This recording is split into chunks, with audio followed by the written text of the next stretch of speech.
Thank you very much. Good deal. Well, as he was saying, you guys don't know what else I might have to say. Hopefully, I've got a few things that you'll find a little amusing. At any rate, this is all Chris's fault. You know, how do you end up getting invited to a meeting? Obviously, somebody has to invite you. And I saw Chris there in the audience. So if you guys need to throw tomatoes, he's the target tonight.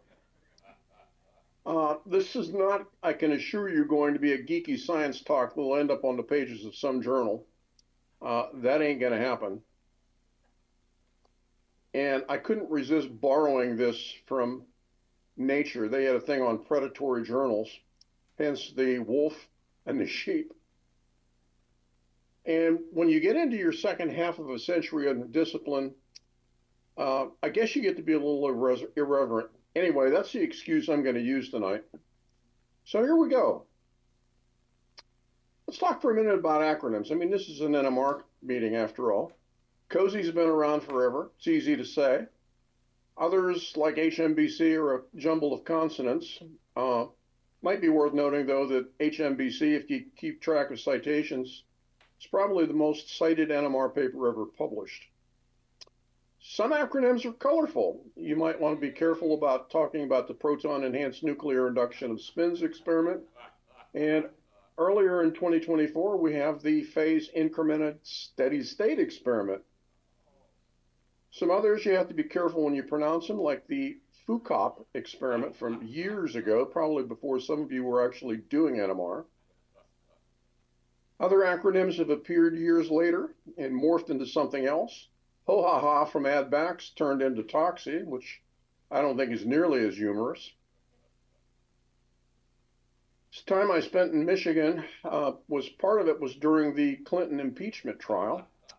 So we were playing with acronyms then when we were developing some experiments, and Chris had a hand in some of this. We had first the impeach experiment, and at the same time we were playing with some other acronyms like convict, acquit, and Monica, but yeah, they just never worked out.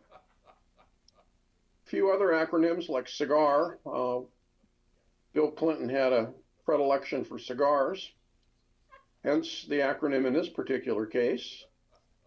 And when we developed the 2J, 3J HMBC experiment, we had a selective tailored accordion refocusing or STAR operator, and we intentionally put STARR in the figure graphic for the pulse sequence, Ken Starr being the prosecutor in the Clinton trial.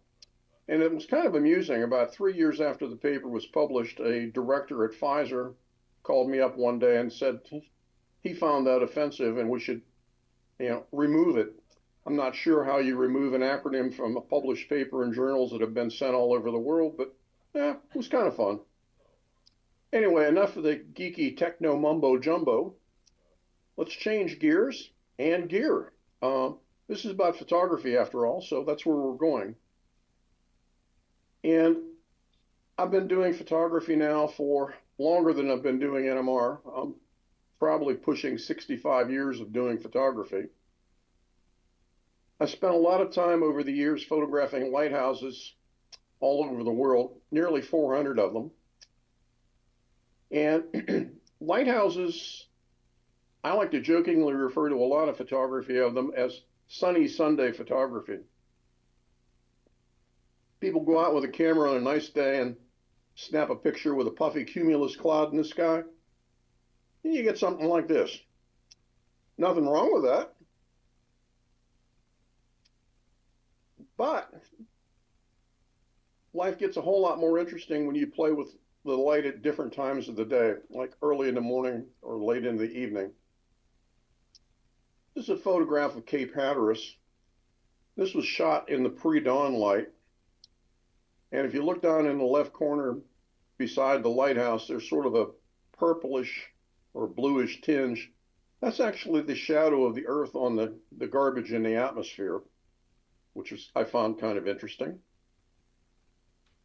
And going back to acronyms for a minute, if my tripod could talk, it'd tell you I'm a PETA. I had it set up in the Atlantic Ocean to get that last shot, and it's still got some rust on it. Lighthouses weren't built for tourist photography. They're purpose-built structures to get mariners back to port at night, nasty weather, whatever. And that said, let's explore a little bit at the edges of the day. You can get the sweep of the beam in the lantern room, other things like that. Again, Cape Hatteras, this is a little after dawn. You got some real nice warm light. And fortunately for this one, the tripod wasn't set up in the ocean. After sunset, you can get the sweep of the lens in the lantern room. This is Block Island southeast light in the pre-dawn. You can see a little dot in the right down in that cloud bank. That's actually the sun starting to come up. This is what you get from the actual waters surrounding Block Island if you happen to be on a boat when you look up at the lighthouse. And for those of you that have done water NMR, this shot was actually a water suppression experiment. After every 2 photographs, when I was trying to get the lantern room of the southeast light in the bucket of the Big Dipper, I had to clean the dew off the lens of my camera. So, call it water suppression, I guess. If you're kneeling on the double yellow line, this is when you really hope like hell that there's not a car coming. Another view of Block Island. For about a week in the fall, the sun sets between the inner and the outer lights of the pier in St. Joseph, Michigan. I used to live in Kalamazoo, about 30 miles east of there, so frequently photographed there. In addition to writing NMR papers for a long time, I was also a guest contributor to Great Laker magazine, and that photo ended up on the cover of one issue. Another photograph of the St. Joe lights. And what's interesting about this one is that band of cloud is actually the outer edge of the spiral band of Hurricane Ivan when it was tearing up the Georgia coast about 1,000 miles from where I was photographing. A little later that night, I got a nice surprise as the sunset progressed. The crescent moon came down out of the cloud bank, giving me this image. The piers on Lake Michigan are a popular place for people to go to watch the sunset. This is the pier lights at Grand Haven. In case you're wondering, this color wasn't enhanced. This was actually shot years ago on color slide film. Block Island North light. A little later that same night, the color got even more intense. This is a photograph of Pemaquid Point in Maine. And when you start looking at your data or start looking at your photography, you occasionally see some interesting things like that puddle in the rocks. And if you look even closer, sometimes you find some really interesting details in those spectra or photographs, as the case may be. This is the Nubblehead light at sunrise. Same light from closer up at sunset. And if you happen to be there fortuitously on a full moon night, this was a little before Christmas a few years ago, you can photograph it in the moonlight. In NMR, we use pulse programs all the time to control what the spectrometer is doing. Photography occasionally requires you to do a little pulse programming as well. And what do I mean by that? Lighthouses each have a distinctive flash signature, a pulse or pulses of light at specific intervals or colors that allow mariners to differentiate lighthouses from one another when you can't actually see the lighthouse at night. I want to take you now to a lighthouse in Holland, Michigan called Big Red by the locals. It has a flash signature that consists of a white pulse followed 8 seconds later by a red pulse. What I wanted to do was to take 8 images, each 1 second, back to back, to capture that flash signature. This is 2 separate photographs of the light flashing red and white. And here you go with the pulse program.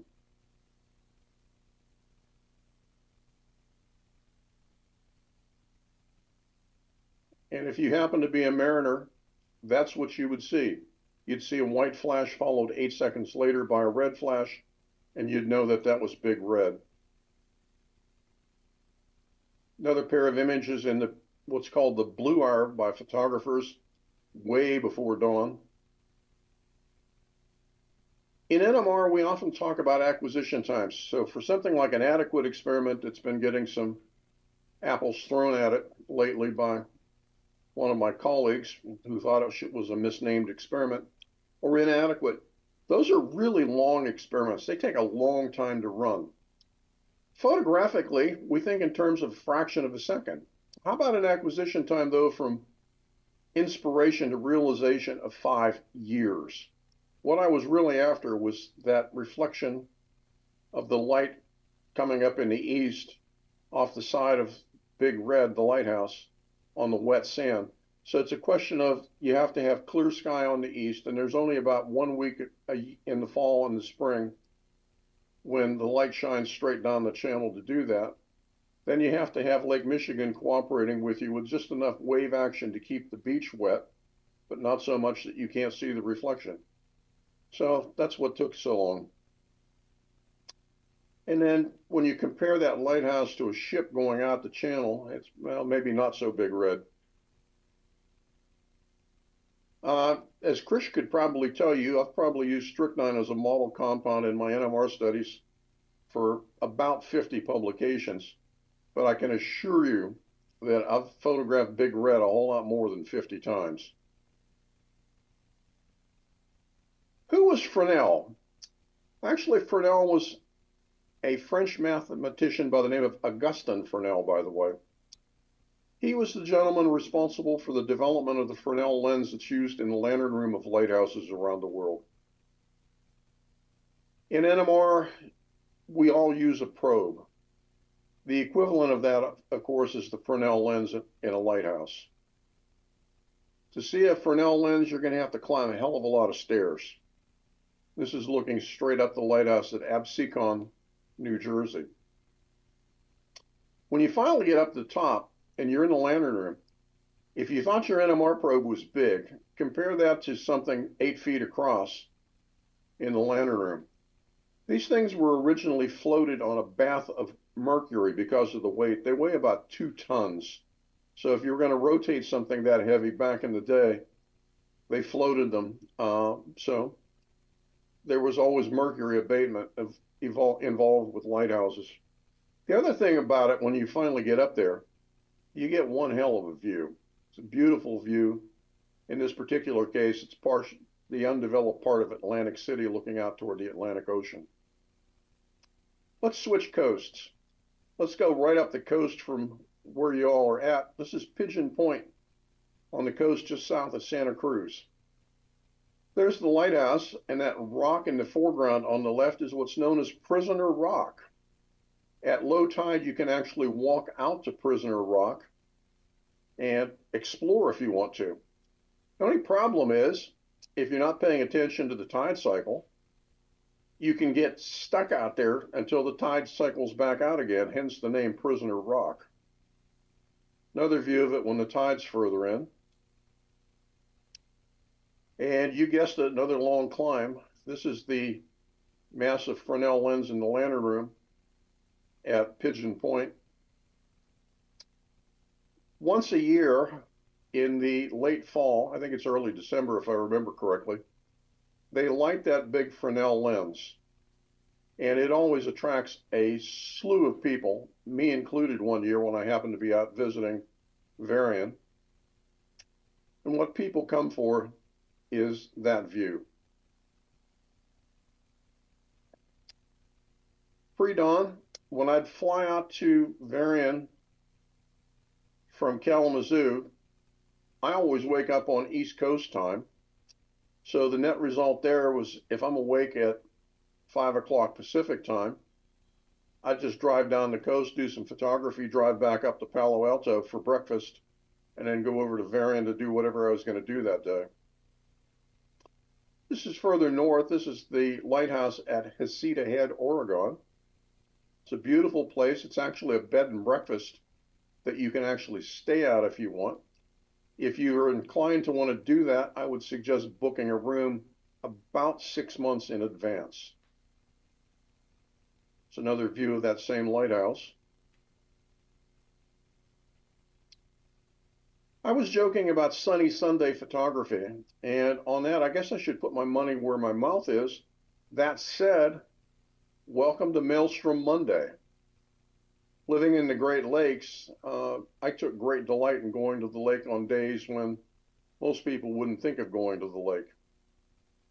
And if you're going to photograph lighthouses and you want to go out there when it's in gale conditions, which I did, it's nice to know if it's going to be worth the drive. Conveniently, NOAA puts up a wave forecast every day. And, this is guaranteed to be a day when I would go to the lake if there were 20-foot waves. I tell the guys in the lab at Pfizer, I'm declaring a wave day, I'm gone for the day. Just take a day of vacation and go out to photograph. This is what it looks like out there. It's, obviously this probably wasn't a 20-foot wave. This might have been an 8 or a 10-foot wave. But it gives you an idea of what the lake can be like. Another photograph of the St. Joe Lights.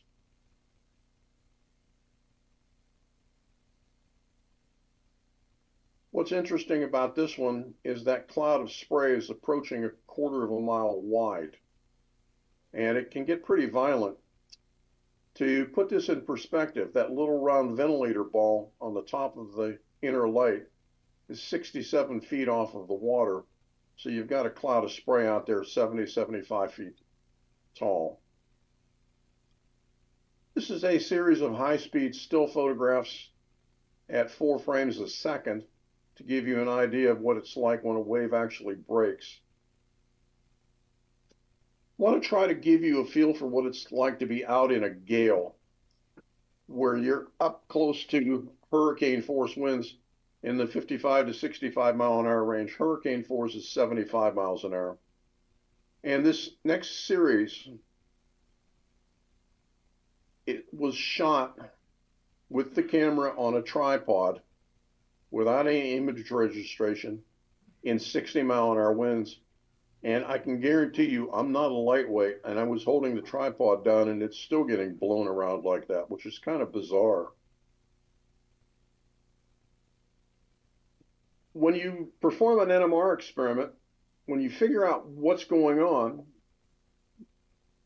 you look at the data and it always looks a lot better after that first effort. So the same thing applies in photography. This series of images was shot in the same sort of condition, 55, 60 mile an hour winds. But what I had to do was take each of these individual images into Photoshop, stack them, and then crop everything, and then string them together in a computer loop. And to give you a feel for what the actual images look like, that's a series of 16 images shot at 8 frames a second that comprised that previous computer loop. There's the loop again. And there are the individual photos.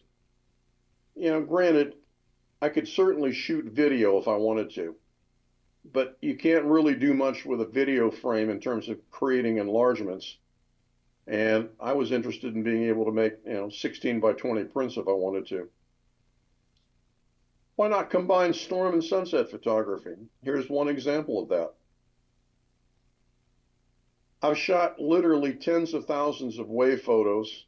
This is one of only 2 in which that cloud of spray showed that prismatic color from the refraction of the sunlight by the water droplets. A couple more wave photos.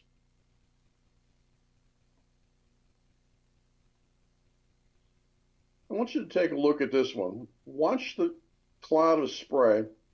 This is the Foghorn building at Grand Haven, Michigan.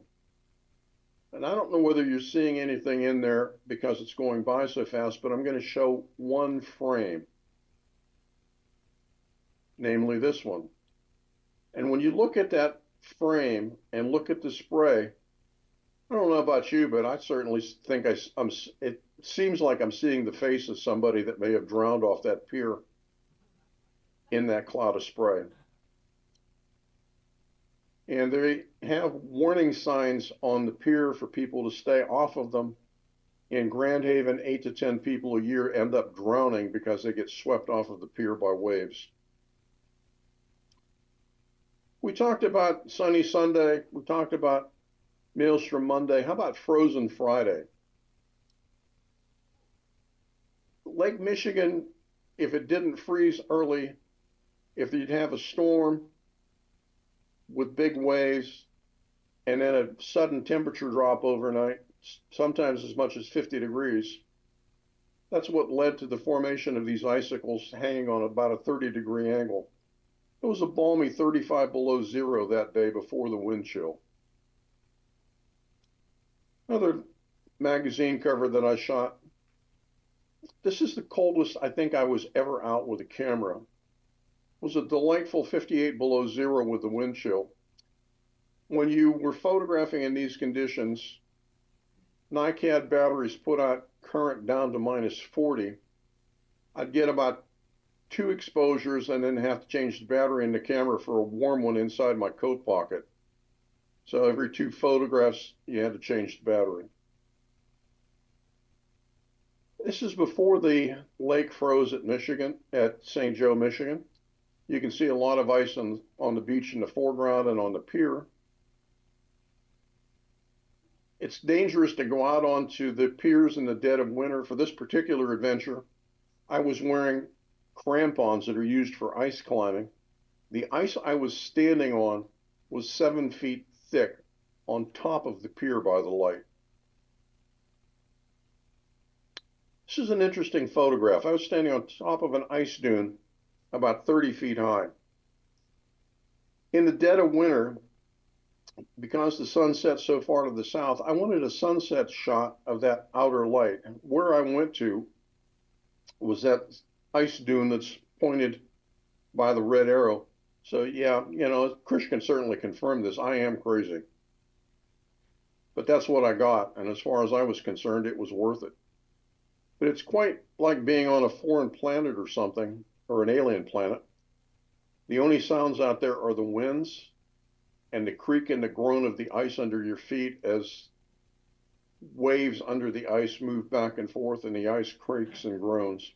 Wasn't too worried about falling through. The ice on the lake that day was about 6 feet thick. Another thing that's interesting, the gulls, when the lake hasn't frozen, will circle around the outer light, in this case, St. Joe, and they're literally snatching fish right out of the air. So I guess you could call this fly fishing. Another storm animation of a wave on a day before the pier is completely iced up, but you can see it's getting well on the way. I want to close out this segment with a photograph of a lighthouse that's about as far south as you can go, short of going to Antarctica, and I haven't gotten there, not yet anyway. Okay, the day I went around Cape Horn, the captain said it was a beautiful summer day, 39 degrees, sleet, 70-mile-an-hour winds, and 20-foot seas. That's summer. This is the Cathedral Rocks in the foreground and Cape Horn in the background. Cape Horn's part of Isla de Hornos, or Cape Horn. That's the lighthouse at Cape Horn. Off to the left, you can see what's known as the Wandering Albatross Memorial. Closer shot of the lighthouse. And the Albatross Memorial is for mariners that have been lost at sea trying to go around Cape Horn. Let's shift gears. Photographing lighthouses is a walk in the park. They stand absolutely still, and unless you're as crazy as I am, you don't even get wet photographing them. For a challenge, think about what it might take to photograph an insect in flight. Roughly akin to getting an NMR spectrum for a transient reaction species, or maybe 1 microgram HSQC of a drug metabolite. We all know that you have to learn to do 1D NMR before you go to more dimensions. The same applies when you're going to photograph insects in flight. It's a whole lot better to photograph them when they're lighted rather than trying to catch them in the air, which is where I was ultimately going. So we're gonna look at some photographs first of bugs when they're not flying. You need to have a digital camera. You need really high ISO settings. You want really tiny f-stops, and f-stop is the opening of your lens. The bigger the number over which the f resides, the greater your depth of field, and you need to have really freaking high shutter speeds. For the people that are interested in photography, ISO settings, really high, aperture 15, f/16 to f/32, shutter speeds of a 6400th of a second or faster. These are all handheld photographs that you're going to see. I happen to use a Nikon 80-200 f2.8 lens or 300 f4 with a Canon 500 close-up lens attached to the front. Normally those lenses don't focus any closer than about 8 feet. With that Canon screw-on lens on the front of it, my focusing distance drops down to 12 inches, so I can get close enough to a butterfly to actually fill a frame, which is what I'm after. So with that experimental out of the way, what does all of that get you? Here we go. And I couldn't resist. I had to put in a ringer. This is actually an egret in flight, but they move a lot slower and they're a lot easier to photograph than butterflies. But let's go back to butterflies. So I'm going to go through a series of these things for you. That happens to be an Admiral fritillary. It's a silver-spotted skipper. It's actually a moth. This is an eastern yellow swallowtail butterfly, and I couldn't resist the captioning. This is an orange-tip falcate, and the females don't have orange tips, so this is in fact a female of the species. Got some photographs, a lot of photographs of yellow swallowtails.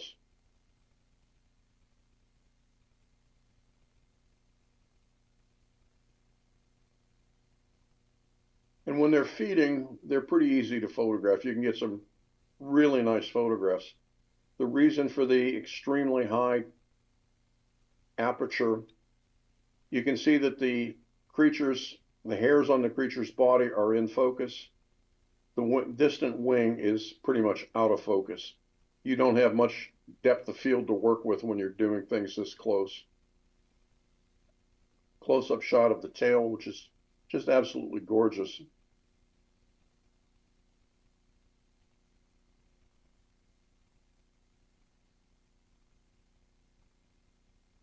Another shot of a silver-spotted skipper. This is an Admiral fritillary again.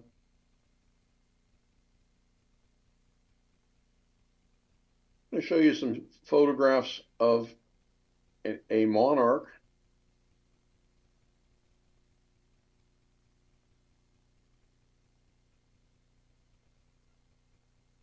This little guy is pretty beat up. They have a lifetime of about 2 weeks. I suspect this is one of the geriatric butterflies.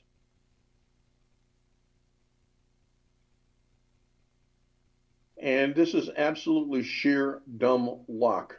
I was photographing that monarch feeding on a flower when a bee flew in going toward the flower. I could have never anticipated that. Sometimes you get to see them being a little amorous, in this particular case. I promised some bugs in flight, so here we go. Photographing insects in flight is a hell of a lot harder than small sample NMR, I can assure you. I've done both, done a lot of small sample NMR over the last probably 30, 40 years.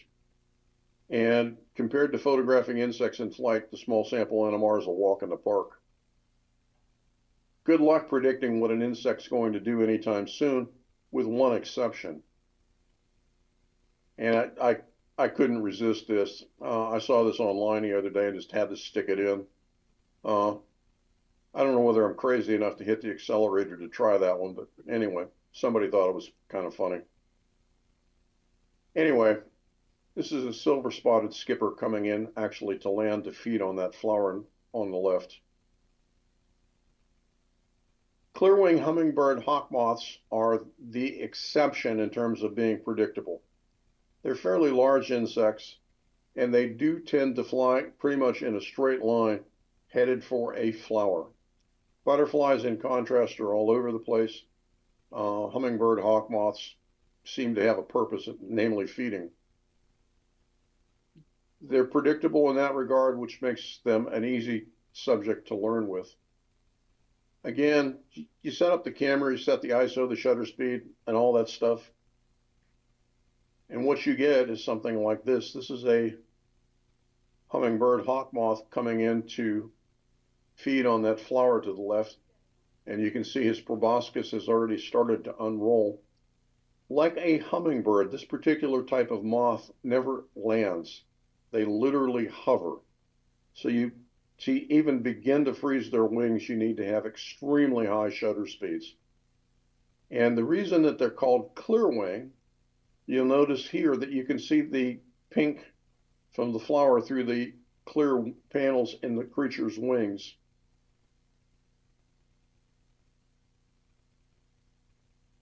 And to give you an idea of how fast they are, I was shooting at 10 frames a second when this photograph was taken. So this is photograph 1.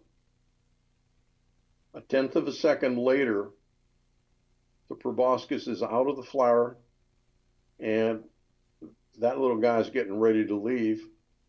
A tenth of a second later, all I got was a photograph of the flower. You know, and then there are some days that you get really freaking lucky. That's all I can call it. Like, you know, I couldn't plan for what you're going to see on the next screenshot. This is a hummingbird hawk moth coming straight at me. I don't know if Ron Crouch is in the audience, but when Ron saw this image and I told him what the exposure was, his comment was, "My God, that's 125 microsecond pulse." I'm going to finish this segment with one decent photograph that I've ever gotten of a yellow swallowtail in flight. It ain't much, and I've got more work to do, but, you know, such is life.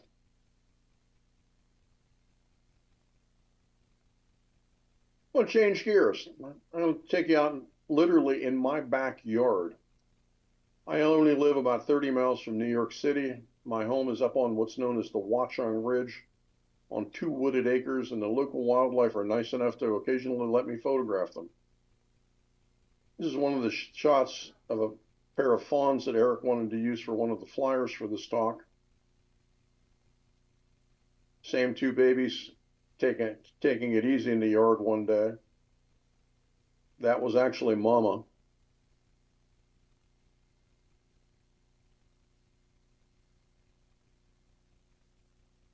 And the following shots, I literally sat in my living room with the camera and a big lens to get them.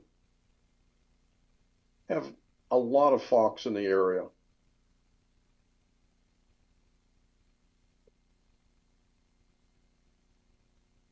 And there's no 2 ways about it. That creature knew I was in that, sitting there photographing him, because he's looking me square in the eye.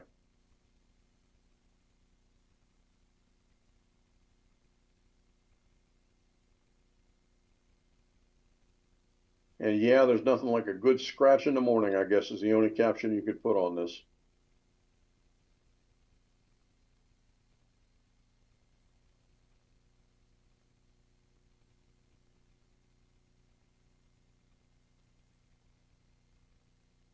A little bit of snow flying that day. About a few shots of the kids in the neighborhood. Needless to say, if I've got fox in the neighborhood, I'm going to have kits in the summer. These were the 2 kits that one of those young ladies had last summer. They're just incredibly fun to watch and photograph. I'm going to take you to Lockwood Gorge. This is a little west of my home, about 20 miles out near Highbridge, New Jersey. I want to do some moving water photography. That's what the gorge looks like. And it's interesting, once in a while you'll see ducks literally flying down and just sort of meandering their way down along the stream that runs through the gorge.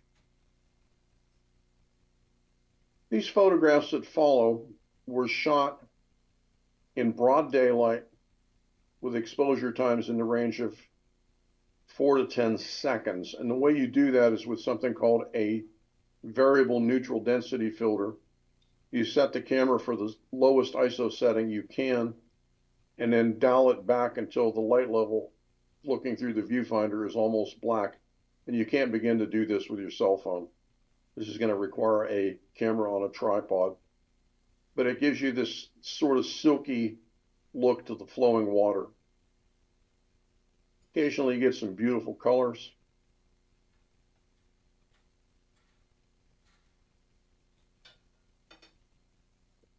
This is Ferguson Creek, about a mile from my home. And again, these are long exposures in full daylight in the range of 4 to 10 seconds.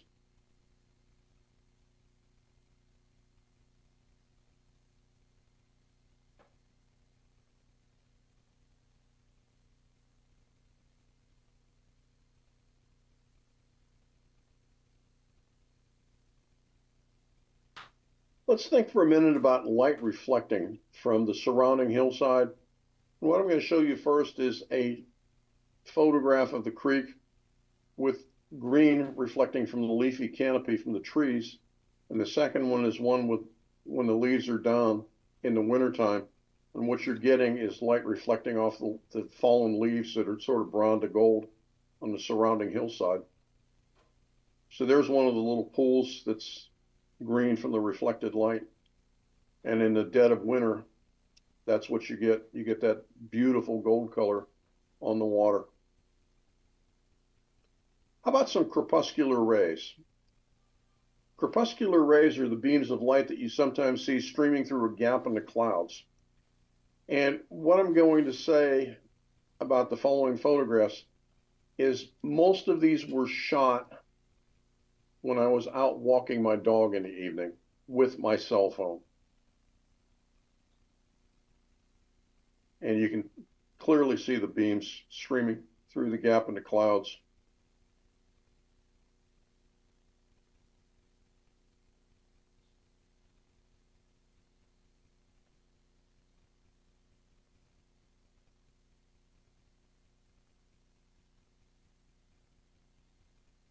This is one exception. This was actually shot off of a ship off the coast of Argentina with a real camera about 10 years ago.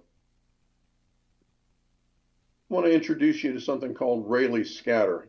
It's an effect caused by, it's the shadows of distant clouds when the sun is behind the clouds.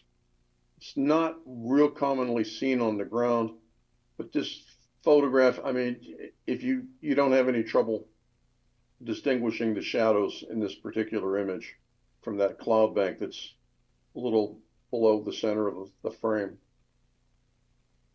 A couple more examples. That one's a lot more subtle. Something rather uncommon is something called a sun pillar. You see these either late in the evening or early in the morning.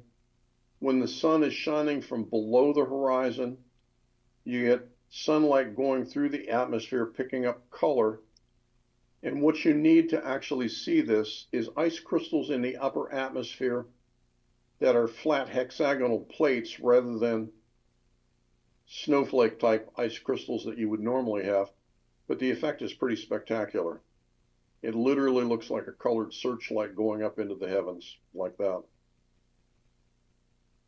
Sometimes if you stay up really late, and I've been prone to do that a lot, you get to photograph a cosmic storm. In this particular case, this is the Aurora Borealis with the Big Dipper showing about 2:30 in the morning. That same night, I went down to St. Joe, Michigan. This is a freighter coming into St. Joe about 3:30 in the morning. And if you get really lucky, it'll be bright enough that you can even do silhouettes with it, which is what this particular one was. And if you're like me and you've been doing NMR as long as I have, and you look at the spots and dots on your contour plots, stay up too late writing grant proposals or papers, whatever, you get to the point where you might be the person on the golf cart from inhaling too much helium from the boil off. Excuse me. Just couldn't resist using that cartoon.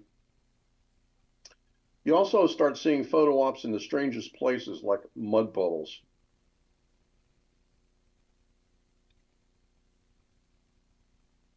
I want to thank you for your kind attention. Believe it or not, we have gone through 230 slides this evening, and I couldn't resist this one.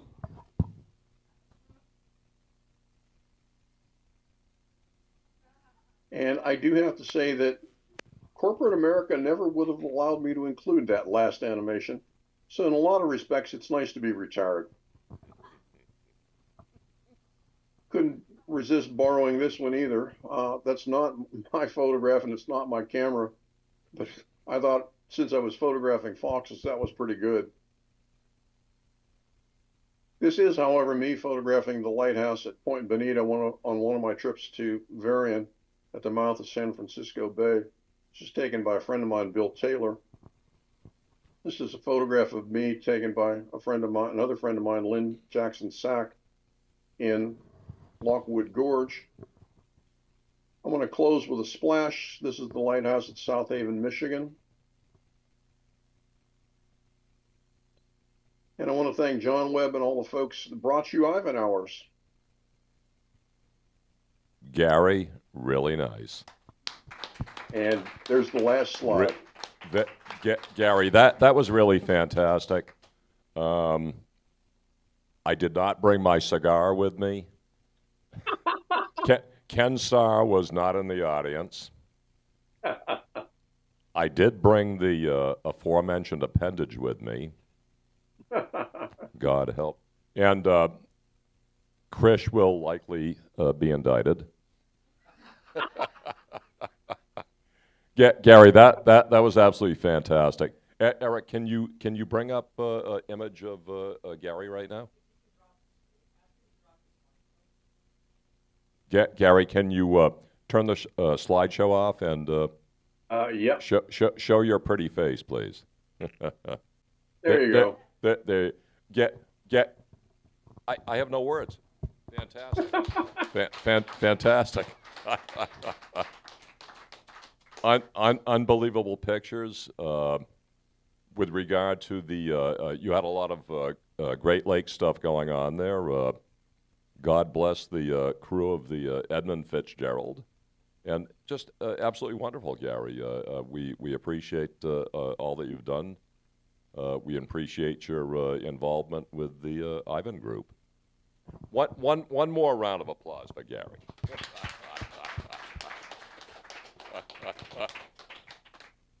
I really want to thank everyone for showing up and supporting the Ivan Group. Been doing this for 16 years. Yeah, I'm going to give the commercial announcement to entice you to stay around for the drawing. Our sponsors, MR Resources, I don't know, God knows, going on 40 years at this point. And couldn't do it without my wonderful wife, Ann, that gives me encouragement and all that good stuff. CMR Resources for whatever you need regarding reconditioned systems, service contracts, blah, blah, blah. You know what's going on.